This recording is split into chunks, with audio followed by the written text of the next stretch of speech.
Vernos en vivo en ecomedios.com. Contenidos audiovisuales. Conectate con nosotros. eco@ecomedios.com. Estudia actuación en Timbre 4. Niños, adolescentes, adultos. Dirección Claudio Tolcachir. Informes en www.timbre4.com. Probá Viaggio Expresso, el café 100% natural en cápsulas compatibles. Comprá online en tiendaviaggio.com.ar. Con envío a todo el país o en su boutique ubicada en Salguero 2626 Palermo. Viaggio Expresso, el verdadero sabor del buen café. Letras y corcheas. Un encuentro con músicos y escritores. Una hora para disfrutar de canciones y textos contado por sus autores. Letras y corcheas.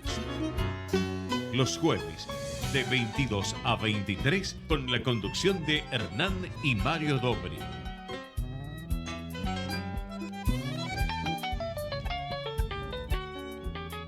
Buenas noches, bienvenidos a una nueva emisión de Letras y Corcheas.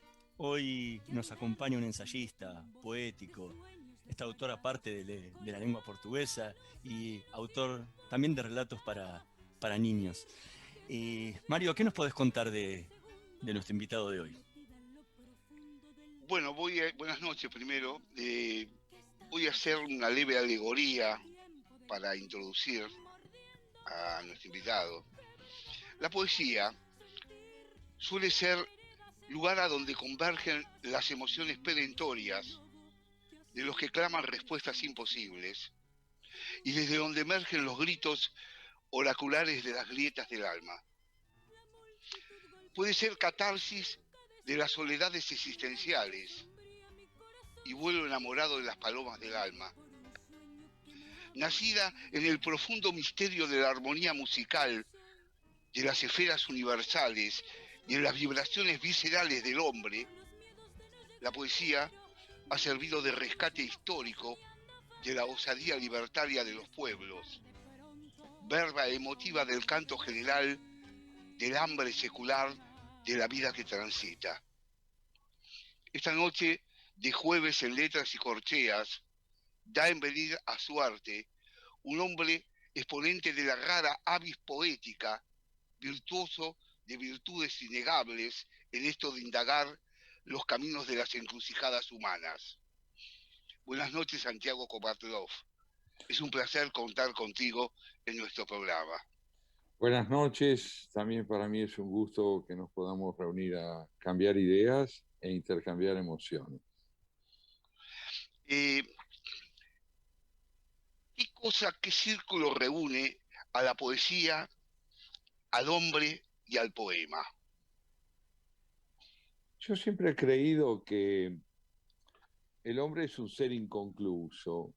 Vale decir, un ser que, a diferencia de los integrantes de otras especies, no está gobernado en forma exclusiva por la biología o por la naturaleza. Es también un ser de lenguaje. Y como ser de lenguaje es fundamentalmente una tarea, una labor, un anhelo de expresión. Es un ser que se busca para poder ser y no un ser que está consumado, como digo, en una idiosincrasia, a diferencia del animal que en verdad evoluciona dentro de su especie sin poner empeño en lograr esa evolución. Es todo él biología. En nuestro caso no es así. Es probable ser un hombre y es probable ser una mujer, pero no es seguro. Se puede pertenecer anatómica o biológicamente a la especie humana, pero ser un hombre o una mujer es fruto de una labor, de una construcción, de una educación, de un empeño. Entonces, en ese trayecto que lleva a un ser hacia su deseo, hacia su posibilidad de evolucionar, el lenguaje tiene dos funciones básicas. Una es la de garantizarnos la inteligibilidad cotidiana de las cosas, todo aquello que de alguna manera permite que nos entendamos, compartamos criterios, nociones de significación, valores comunes. lo que facilita en alguna medida la convivencia. Pero por otro lado, el lenguaje es también la posibilidad de registrar la emoción de esos descubrimientos que nos depara el asombro, que propone la angustia, que facilita la alegría o que permite de alguna manera la monotonía, el júbilo, todas aquellas vivencias que nos sorprenden con intensidades inéditas que escapan a la vida cotidiana o a lo que podemos llamarlo previsible. La poesía forma parte justamente del repertorio de enunciaciones dictadas por lo imprevisible, no porque se ocupe de realidades que no sean accesibles en el campo de la cotidianeidad, sino porque transfigura las vivencias de lo cotidiano, las repotencia, les brinda una, yo diría, energía de las que las priva la costumbre, el prejuicio, la indiferencia. La poesía recarga de significación todo aquello que desvirtuado por una previsibilidad desmedida, vuelve a ganar brillo y presencia por obra de estas experiencias fundamentales a las que antes me refería: el asombro, la angustia, la emoción deparada por la vivencia de un júbilo. De manera que ahí es donde quedan emparentados el hombre, la poesía y esta posibilidad de expresión. Ahora, hace un tiempo en una entrevista me decías que creo que mi poesía es el módico triunfo que pude lograr sobre el sentimiento del tiempo, tal como aportan los años. ¿Cómo fue cambiando tu forma de escribir desde los comienzos como poeta a el Santiago Kovatlov de hoy? Bueno, yo soy un hombre de 78 años, por lo tanto me encuentro en la etapa final de mi vida.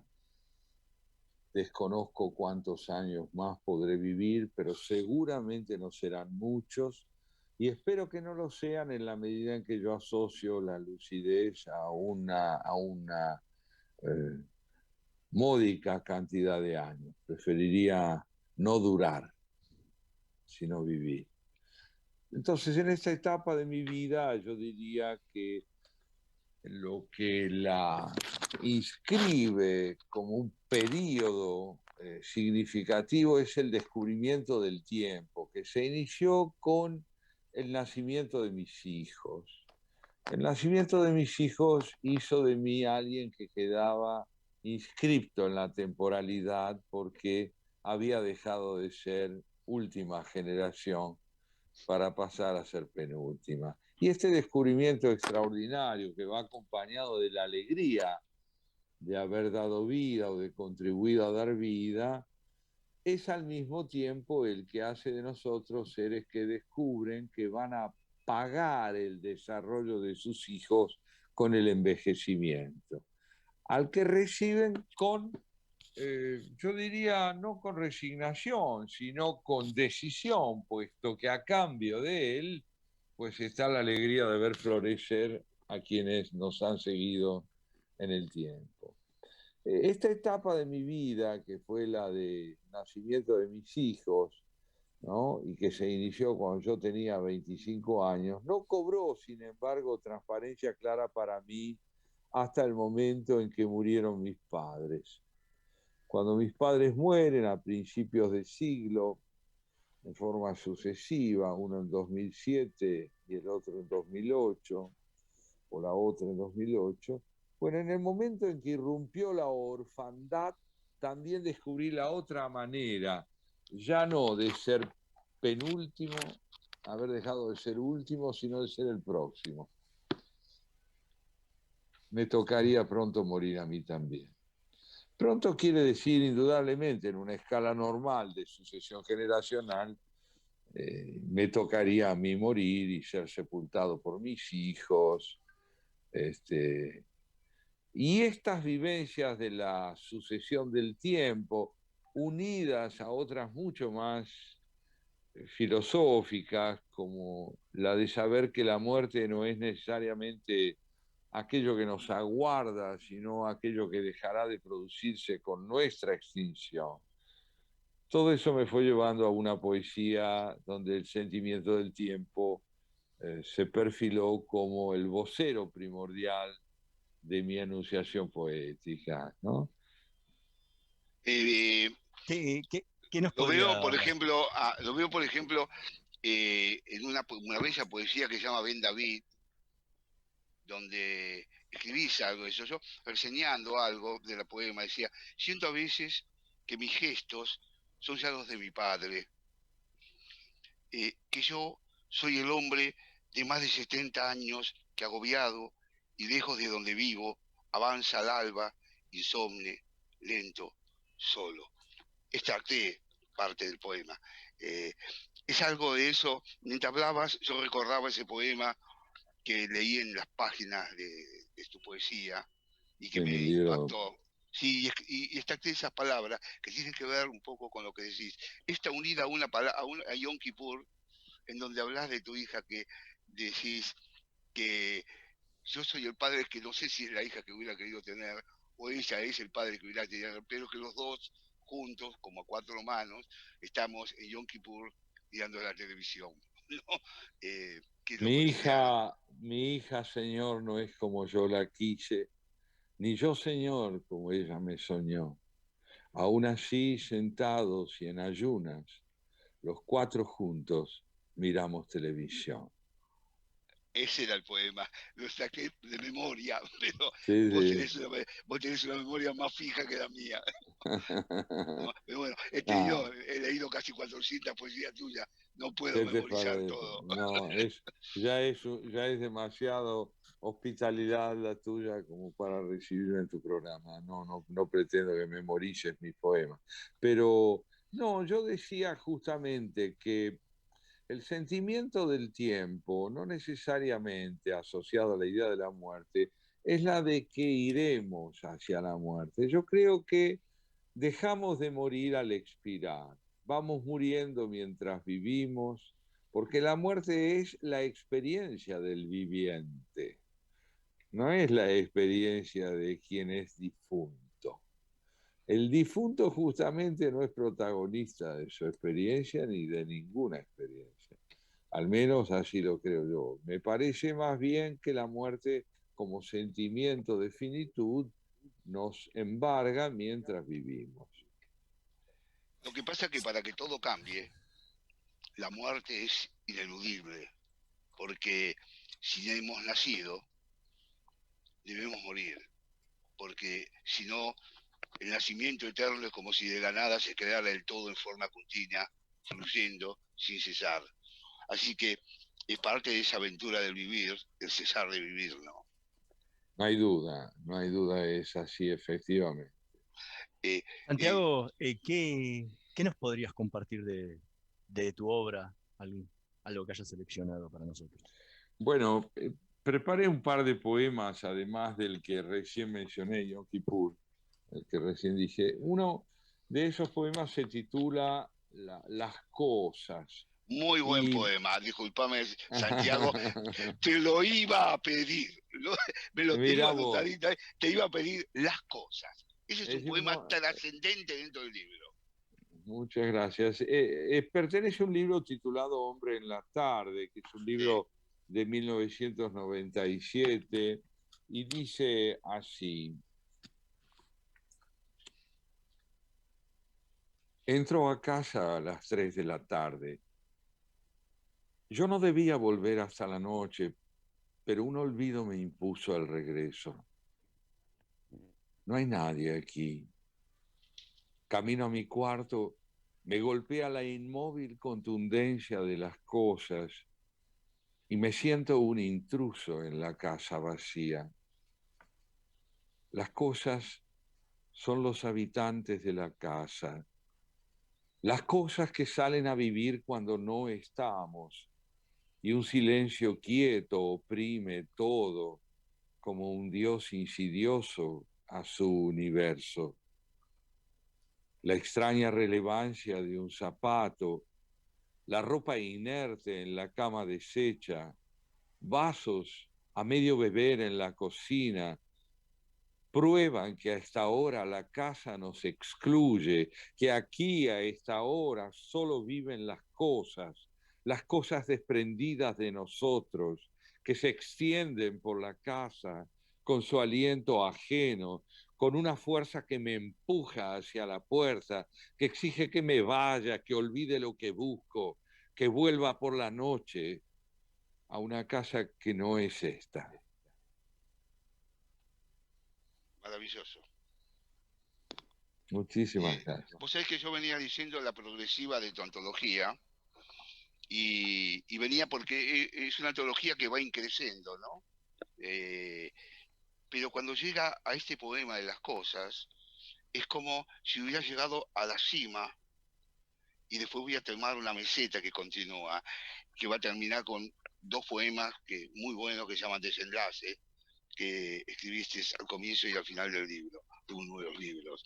Me pareció maravilloso esta enumeración, pero sobre todo el retorno, cuando uno vuelve a lo que no debía estar, pero de pronto se da cuenta de que estaba todo solo y que uno volvió por esas cosas, ¿no? Y mira con esa mirada desaprensiva las cosas que están ahí. Sí, Hombre Reunido, que es el libro del que extraje en esta lectura las cosas, sí, no es en verdad una antología, sino que recopila 9 de los 10 libros de poemas que llevo escritos. El 10º lo escribí después de publicar Hombre Reunido, pero es cierto que en este volumen esos 9 libros deben desplegar un hilo conductor que en parte a mí se me escapa, porque no hay nada, como decía San Agustín, no hay nada más alejado de uno que uno mismo, ¿no? En términos de discernimiento. Sí, uno dice yo con demasiada facilidad, ¿verdad? Como si supiera de qué habla. En algún momento decías que el poema constituye como poeta a quien lo escribe, mientras lo escribe. Y una vez compuesto, el poema, logro innegable de quien ha escrito, se convierte a la vez en el sepulcro del poeta. ¿Qué sentís cuando revés los poemas, cuando los lees, como en este caso? Sí, es muy buena tu pregunta porque me lleva a una propuesta de reflexión difícil de asentar de una vez por todas, ¿no? Muchas veces he pensado que los poemas que uno considera terminados, que realmente uno puede decir que no tiene nada que añadirles, son muy contados. Normalmente la percepción de la imperfección del texto es más potente que la de su conclusión acabada, ¿no?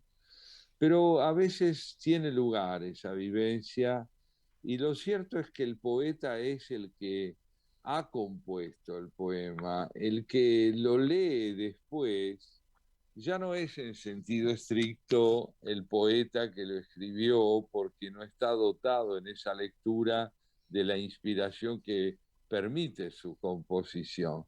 Es en todo caso un intérprete, como lo es, por ejemplo, el lector de un poema, como lo he sido yo recién, que es otro arte. Leer un poema en voz alta requiere tener conciencia de que se está ante una partitura.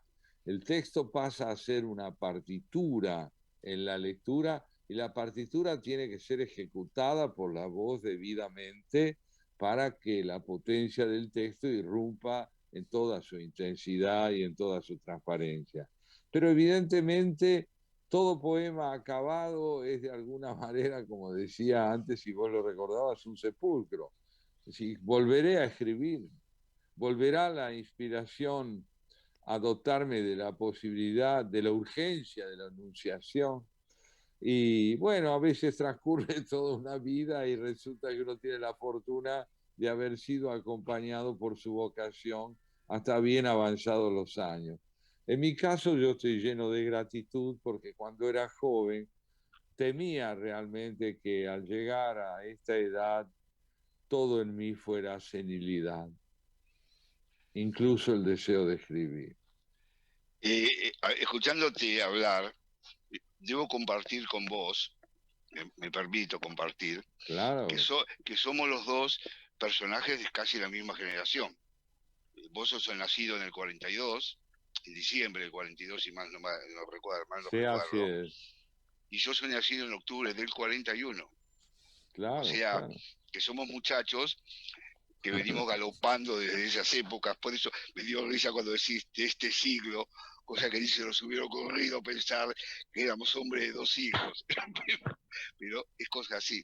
Ahora en la poesía, el único que sabe cuando acabó su poema, cuando terminó lo que redondeó o plasmó lo que quiso decir, es uno mismo. Porque uno dice, ¿quién le dijo que tiene que terminar acá? ¿Quién le dijo en el momento que está escribiendo o plantea cómo es que esa exhalación de sentires se plasma ahí y dice ahí me agoté en lo que decía? Se completó, hay una completitud. ¿Cómo es ese factor en vos para decir Sí. ahí, porque no hay una fórmula que diga aquí acaba? No, muy cierto. Mira, yo creo que la composición del texto es una etapa dentro de la obra que después llamamos acabada. Es decir, es muy interesante lo que planteás para hacer un brevísimo recorrido sobre lo que es el proceso de composición. El poema, en mí al menos, pero creo que en general es así, es la irrupción súbita de una idea, de un par de palabras, de una oración. Hoy mismo se los describo para ser más elocuente. Mi departamento tiene un pequeño balcón que está muy cerca al escritorio desde el cual les estoy hablando. En los días de trabajo muy intenso como hoy, hago cada tanto una pausa entre una clase y otra y salgo al pequeño balcón. Y hoy salí con la idea de tomar un poco de aire y contemplar desde donde estoy la copa de los árboles y el vuelo de los pájaros, porque me hace mucho bien en una ciudad que es enclaustrante, como es Buenos Aires con sus edificios. Y de pronto, unas palabras vinieron a mi encuentro para recordarme que los ojos con que miro son los mismos del muchacho que perdí. Y, y eso me urgió a anotarlo. Yo no sé qué porvenir tendrán esas palabras, pero yo presiento con nitidez que allí hay en ciernes un poema. Entonces, cuando esas ideas o esas primeras líneas acceden o toleran que uno las explore y pueda añadirles otras que van desplegando una vivencia, al mismo tiempo va surgiendo en la percepción del que compone la necesidad de un desenlace. Desenlace que a veces sobreviene con facilidad y a veces no sobreviene con facilidad. A veces yo he tenido entre manos poemas cuyo desenlace me llevó años encontrarlo, ¿podés creer? Años. Digo años, digo años. Cierto. 2, 3 años, que no encontraba el desenlace del poema. Y finalmente un día, luego de buscarlo con la avidez de un hambriento y sin tener éxito, un día, con una naturalidad pasmosa, lo encontré. Otras veces tengo el desenlace de un poema entre manos, que advierto que es algo que se me ocurrió inicialmente, pero que no puede ser el comienzo, que eso es más bien algo que tiene la contundencia de un final y que lo que debo hacer es desplegar el desarrollo, el proceso de ese texto. Pero no hay duda de que el desenlace, como funciona en la construcción del poema, tiene un rasgo distintivo que es inconfundible. Es aquel que debe hacer, un desenlace es aquel que debe hacerle lugar al silencio. Estamos conversando con Santiago Kovatlov. Vamos a hacer una pequeña pausa. En un minutito más volvemos con más Letras y Corcheas. Vamos la radio,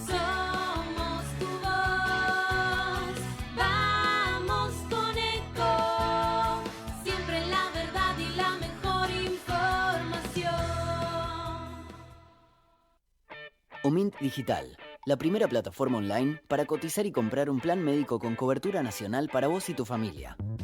Ingresá en omintdigital.com.ar y conoce más. Superintendencia de Servicios de Salud. Órgano de control de las empresas de medicina prepaga. 0800-227-2583. SSSalud.gov.ar. RNMP 1336.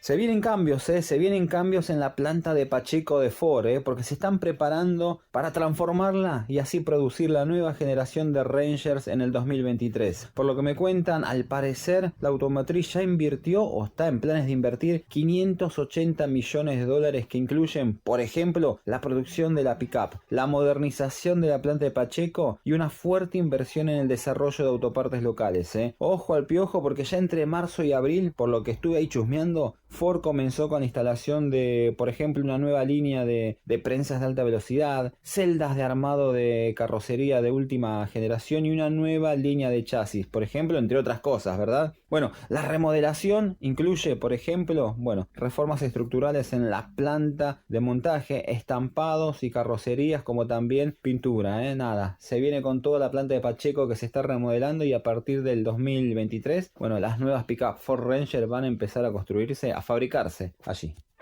Omint Digital, la primera plataforma online para cotizar y comprar un plan médico con cobertura nacional para vos y tu familia.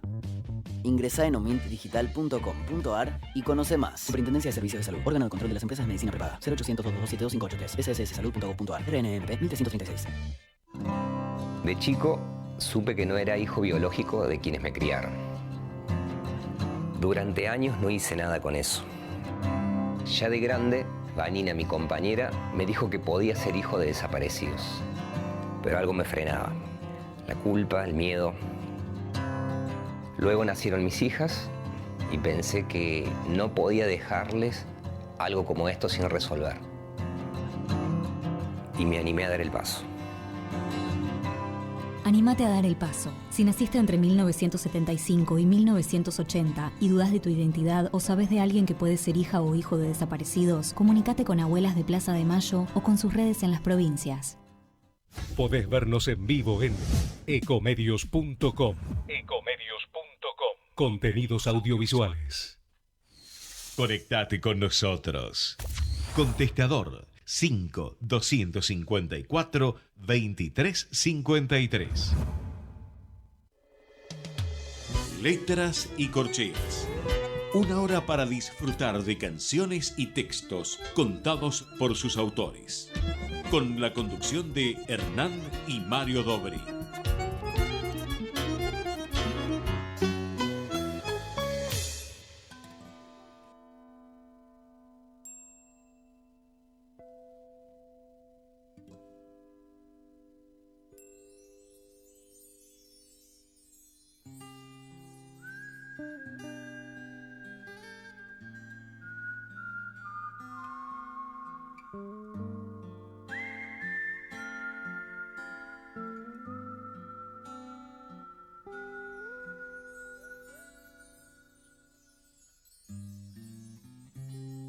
Laura tenía el sueño,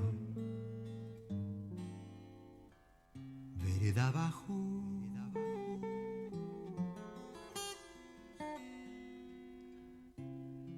en su dale que dale,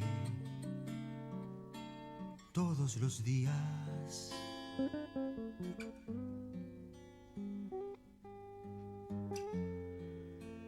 Le nacían colores en la sonrisa.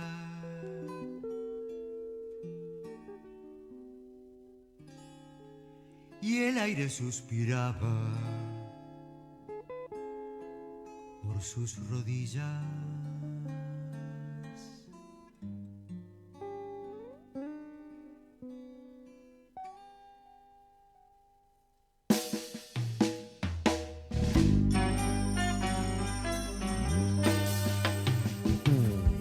Una tarde de alondras sobre su pelo,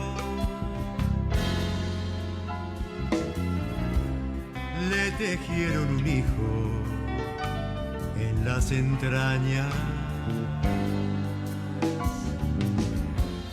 El agua de sus ojos sembró la arena. crecieron llantos como nostalgias. Una noche de invierno sobre las chapas, la garúa del viento dejó una ausencia tan cercana que el día le veló el alma, y una canción de cuna quebró su pena. Con dolor de hojas secas caminó al río a internarse en la sombra de sus ojeras. La corriente del agua bautizó al niño y un diluvio de olvidos se fue con ella.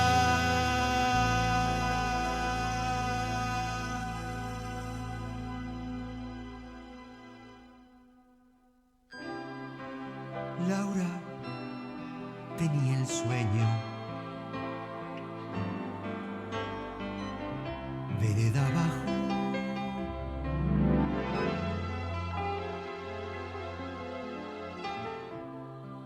en su dale que dale, todos los días.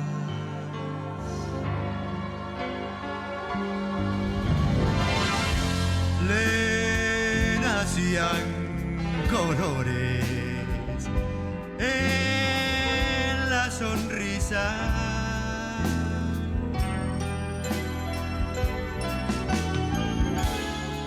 y el aire suspiraba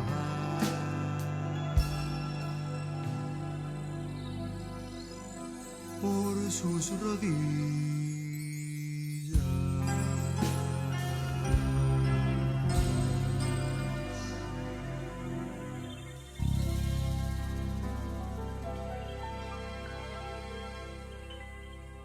Escuchábamos Laura, interpretada por Raúl Lucy, un poema del poeta Mario Dobri.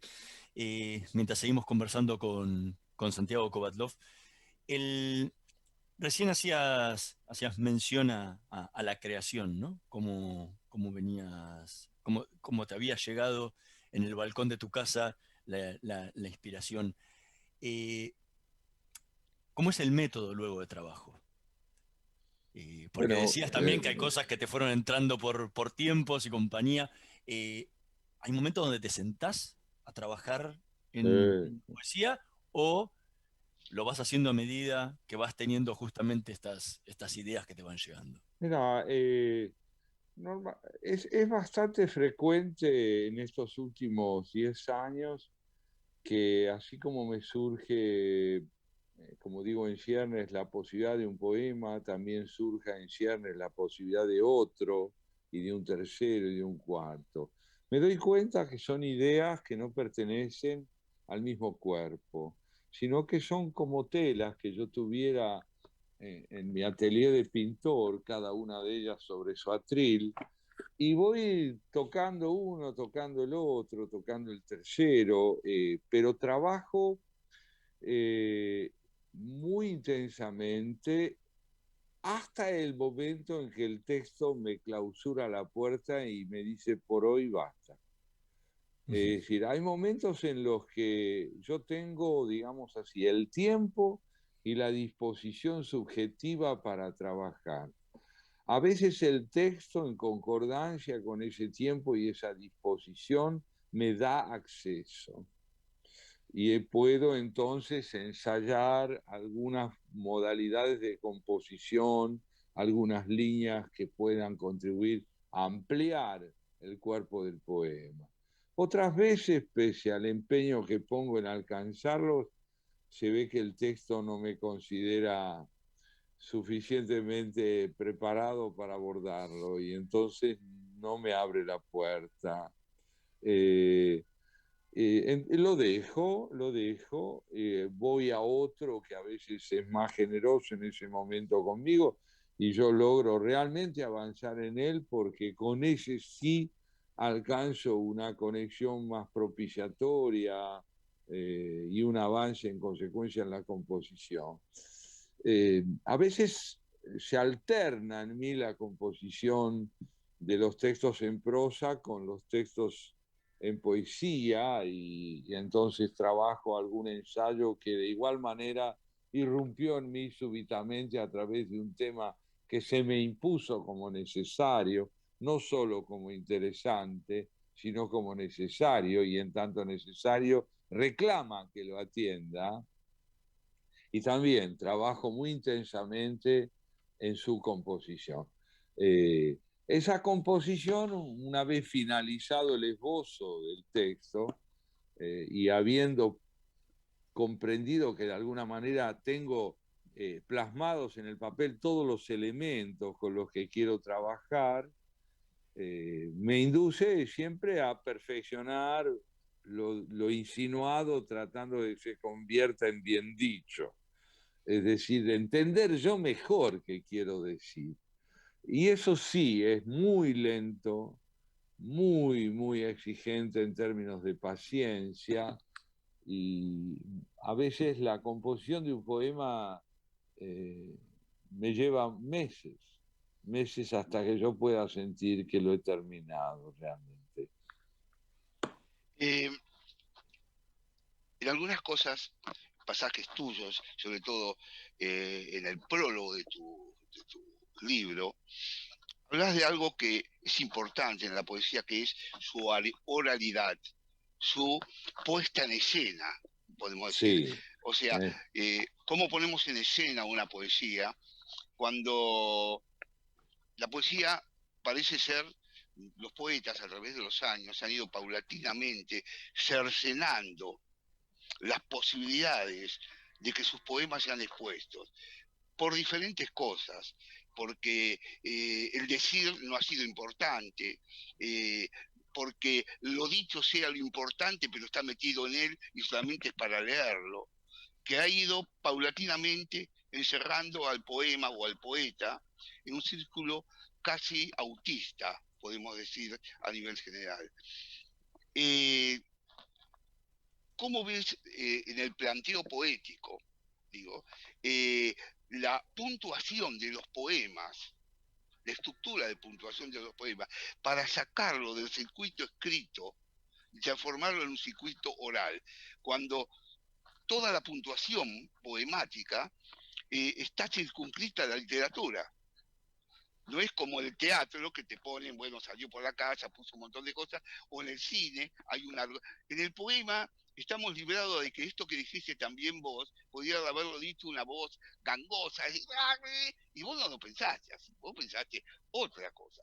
¿Cómo escribís todo esto que sentís para que alguien que lo diga sepa medularmente que esto es, a través de los tiempos, lo que vos querés decir, en la forma que lo querés decir, y que se tramita con esa potencialidad a la gente? Es muy interesante lo que me preguntás, si se nota que proviene de un hombre habituado a convivir con estos problemas como creador Así también. Es, así es. Sí, se nota. Bueno, yo te diría que, ante todo, la puntuación equivale a lo que en música son las notas y los silencios, ¿no?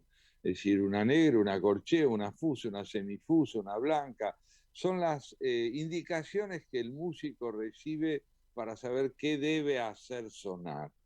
La puntuación para nosotros es también fundamental, ya sea explícita o implícita.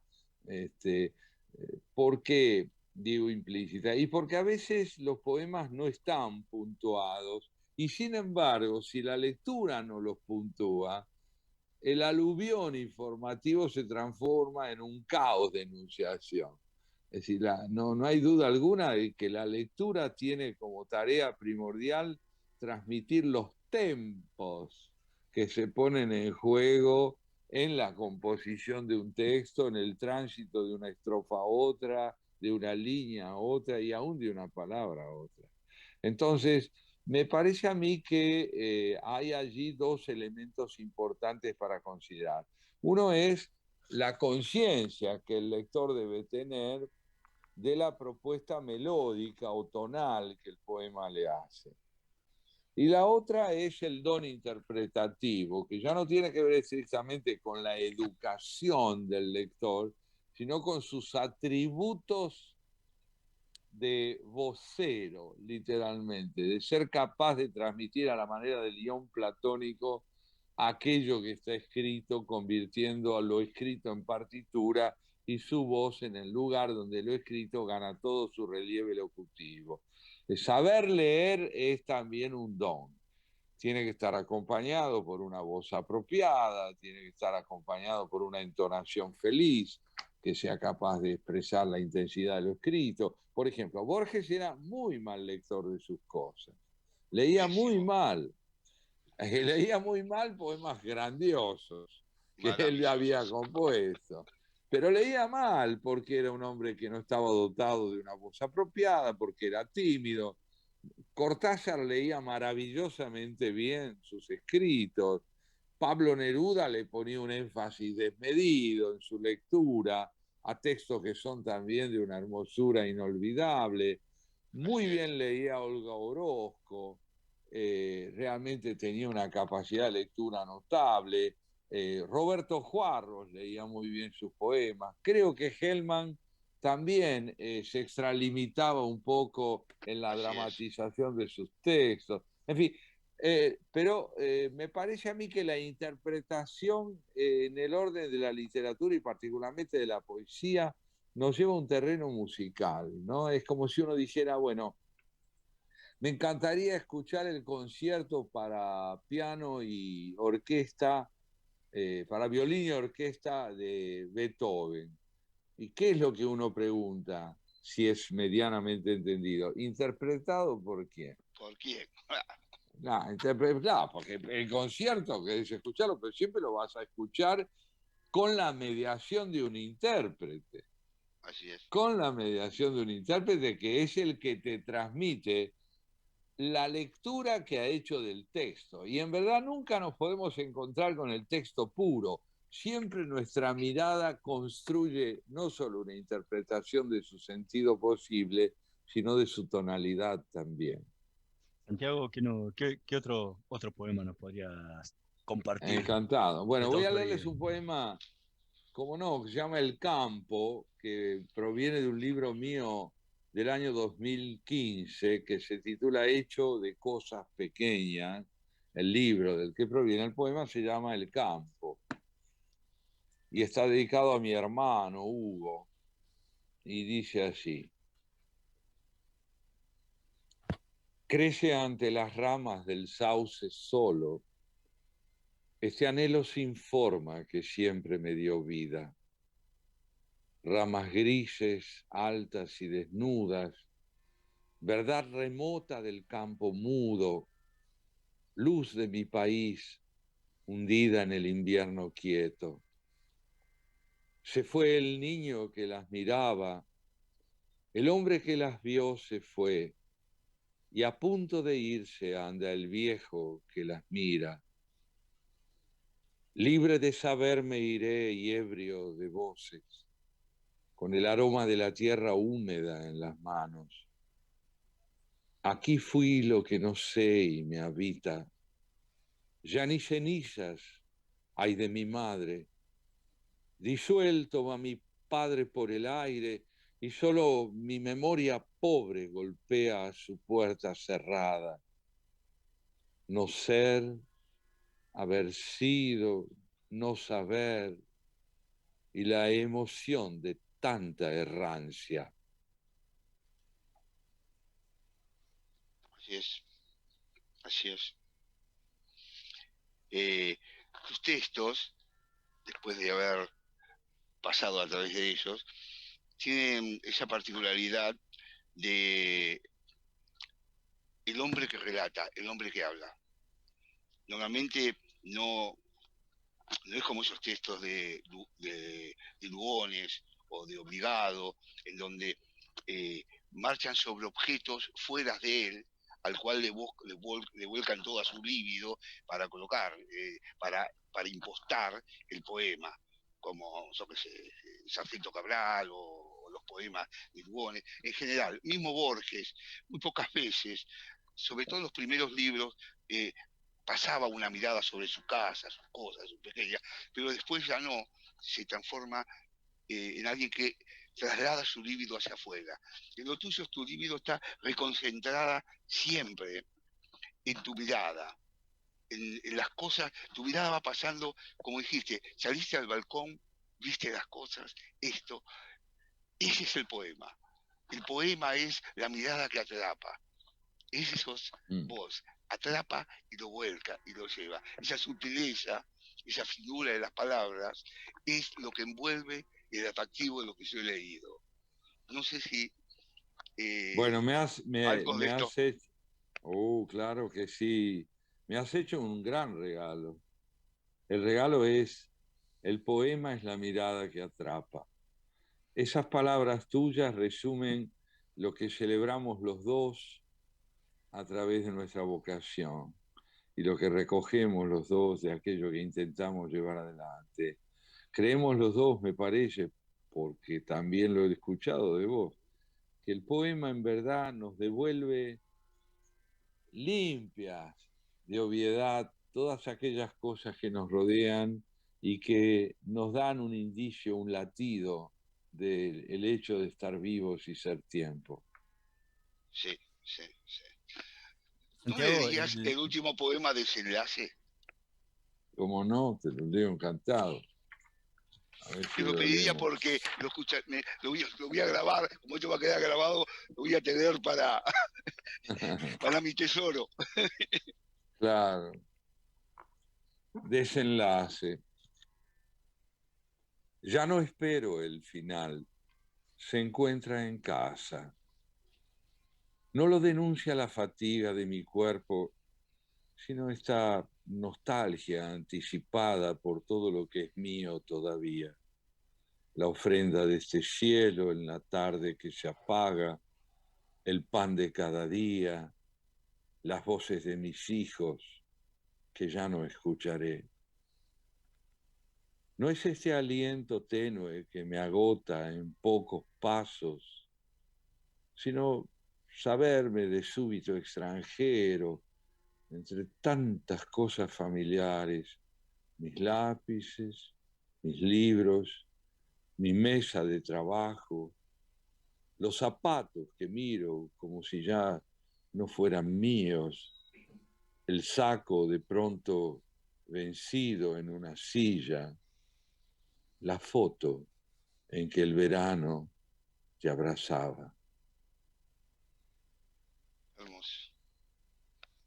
Pues es que cuando lees así, me hizo acordar esto a una mirada despojada de la potencia de poseer, ¿no? El poema, ¿no? Me trasluce eso. Qué bueno. Sí, Bueno. te agradezco, te agradezco. Yo no sabría qué añadir a lo que decís, pero fundamentalmente porque me encuentro bien hospedado en lo que decís. Bueno, me alegro mucho. Has pasado buena parte de tu adolescencia en Brasil. Así es. Y tu obra, y quedaste muy marcado por Pessoa al punto de que tradujiste buena parte de su obra al castellano. ¿Alguna vez intentaste escribir poesía en portugués?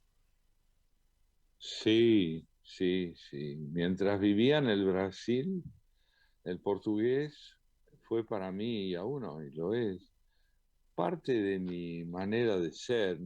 Yo sé algunos idiomas, por suerte, pero yo ocurrí en portugués. El portugués fue un recurso con el cual constituir mi identidad durante los años de mi adolescencia en que viví en San Pablo y escribía en portugués con la misma frecuencia con que lo hablaba.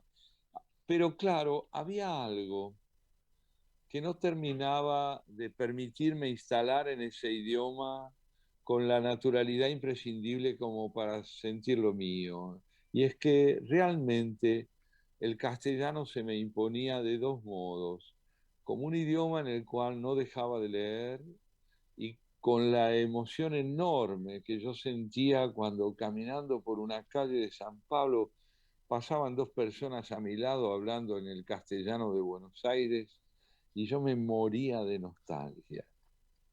Y escribía con frecuencia en castellano también, sobre todo mis ensayos, mis primeros ensayos los escribía en español. Y tenía del portugués la misma vivencia que tengo hoy, una lengua imprescindible, un goce asociado a la memoria, al recuerdo de mi adolescencia, y algo más puedo decirte, que es realmente muy central. Yo cuando regreso a San Pablo ya me pierdo en la ciudad, ha cambiado tanto. Ya no puedo verla como fue, como la recuerdo yo, pero el enigma más alto, el enigma más profundo, es cómo brota en mí ese idioma al punto de poder hablarlo como si yo fuera brasileño, y esto me lo dicen los brasileños. No tengo acento en portugués. ¿Dónde? ¿Cómo se preservó inamovible eso cuando en verdad todo en el Brasil que conocí ya desapareció? Y a la hora de la forma y de la sonoridad, ¿qué diferencia hay entre escribir poesía en portugués y escribirla en español? Bueno, en mi caso, yo ya no escribo poesía en portugués. He limitado prácticamente la escritura en portugués a la traducción, pero como es una lengua tan entrañable para mí, y yo lo vivo al traducirlo, creo que uno solo puede traducir de aquellos idiomas en los que ha vivido, aunque sepa tres, cuatro. Pero hay yo te diría, un bouquet, en el sentido del vino, ¿no? Un bouquet de la lengua, que el que ha vivido dice, no, esta palabra quiere decir lo mismo que esta, pero no puede ir esta, es otra la que tiene que ir. Y uno advierte las resonancias de la palabra del idioma vivido por uno con un discernimiento extraordinario, que a veces en otros idiomas, por ejemplo, yo hablo bien el italiano porque es un idioma en el que me crié en el colegio secundario en San Pablo, vivo en un colegio italiano, mis amigos eran italianos, aprendí a hablar en italiano. Pero a mí el italiano, que es una lengua entrañable, yo la adoro, tiene pocas resonancias vitales en mi vida, muy asociada hasta a un grupo de amigos y a una escuela, pero no a la calle, pero no a la lectura primordial. Yo empecé a leer en italiano, sobre todo, muchos años después. El francés, yo hablo francés, escribo en francés, pero a mí no me pasó nada en francés. Nada, no me pasó nada. Nunca me enamoré en francés. Lo adoro, me encanta. No hubiera podido hacer mi carrera universitaria sin el francés.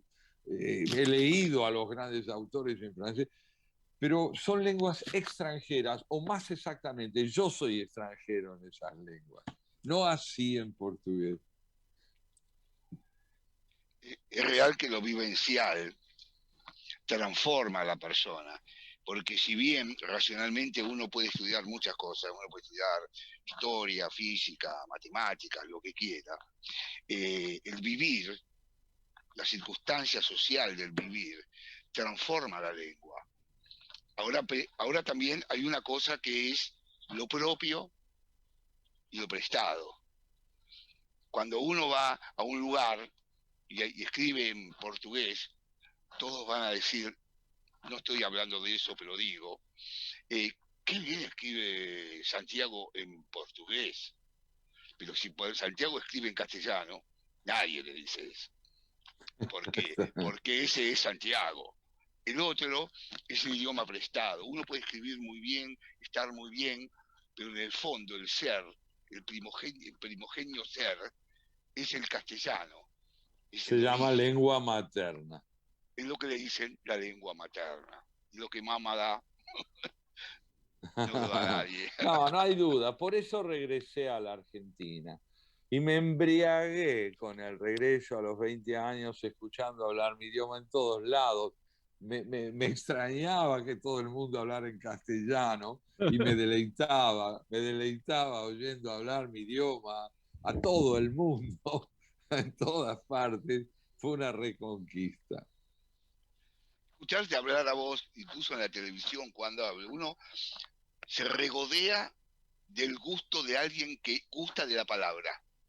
Porque Sí, se da sí. cuenta uno que no solo decir la idea, decir la palabra. Es como que te gusta como suena lo que dice. Eso se ve Claro. palpablemente cuando se te escucha. Sí, siempre que se tenga el oído que tenés vos.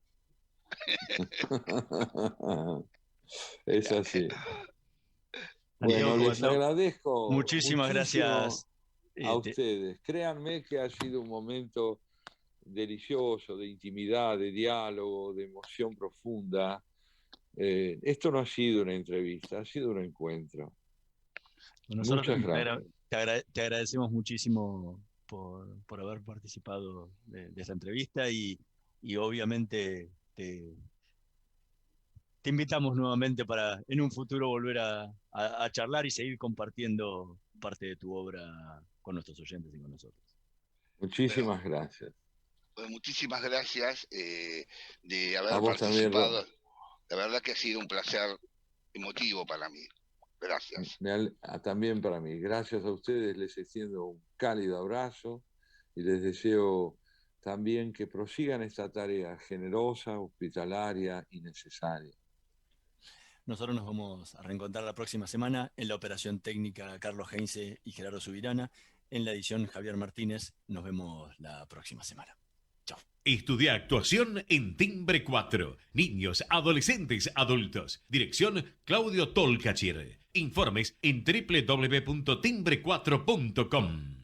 Probá Viaggio Expresso, el café 100% natural en cápsulas compatibles. Comprá online en tiendaviaggio.com.ar. Con envío a todo el país o en su boutique ubicada en Salguero 2626 Palermo. Viaggio Expresso, el verdadero sabor del buen café.